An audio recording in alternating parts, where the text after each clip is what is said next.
kill UK jihadis. Defense Secretary vows to eliminate threat of f.ighters returning to UK. Gavin Williamson declared last night that he was prepared to use airstrikes to annihilate the 270 UK passport holders still holed up fighting for ISIS in Syria and Iraq. He told the Daily Mail, "Quite simply, my view is a dead terrorist can't cause any harm to Britain." He added, "I do not believe that any terrorist, whether they come from this country or any other, should ever be allowed back into this country. We should do everything we can do to destroy and eliminate that threat."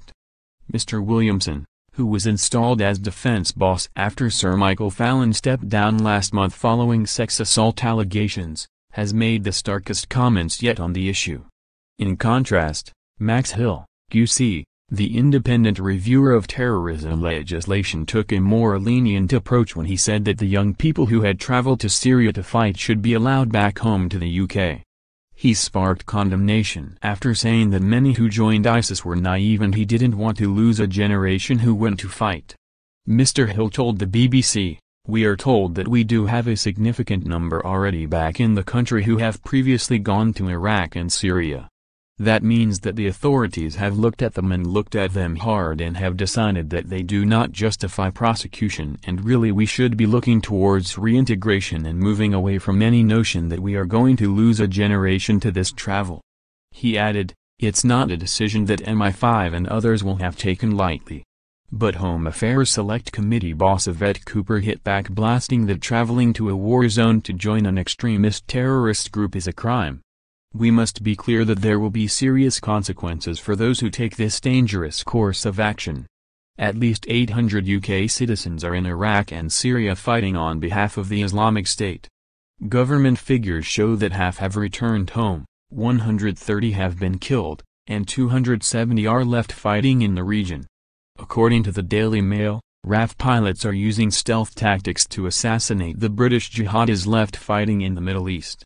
Using drones and fighter jets, they are carefully weeding out the ISIS fighters, especially ones who want to take what they've learned back to the UK to carry out attacks.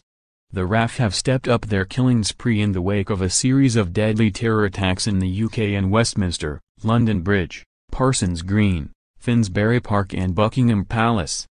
Mr. Williamson condemned the jihadis who want to harm their countrymen. The defense boss said, "They hate everything that Britain stands for, hate our values, hate that Britain is a beacon to the world of democracy and tolerance. Our forces are right across the globe degrading and destroying the threat, making sure that these people who want to bring destruction, death, bloodshed onto our streets aren't able to come back. That is an important part of the jigsaw as what we actually do on the streets in Britain.